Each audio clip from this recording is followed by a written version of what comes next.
So some of you are struggling with the idea of complementary and supplementary, so I wanted to make this video available. So even though these angles aren't adjacent, they don't share a side, right? A, B, C, D, E, F, no shared points, no shared sides. They can still be complementary, meaning they add to 90 degrees. And if I change one, I have to change the other in kind, right? So these are tied together, and they will always add to 90 degrees. That's complementary. Supplementary means that they will add to 180.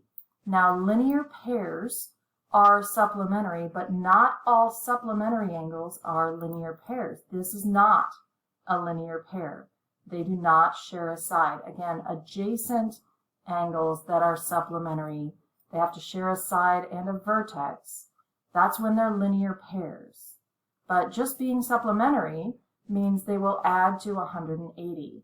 If I were to move this over so that it did share a side, you can see now it looks like a linear pair, right? Now it shares that side, that ray in the middle. So supplementary, whoop, I made it go crazy. Supplementary means adding to 180. Now if I come down here, here's some ways to remember the difference. Alphabetically, complementary starts with a C. It's earlier in the alphabet. It adds to the smaller number.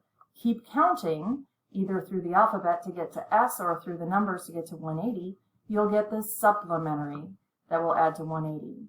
Another way to think about it is that C stands for corner, a right angle. They add to 90. S for supplementary is for a straight angle, which is 180 degrees. Another way, my favorite way, is when you're right, you get a complement, right?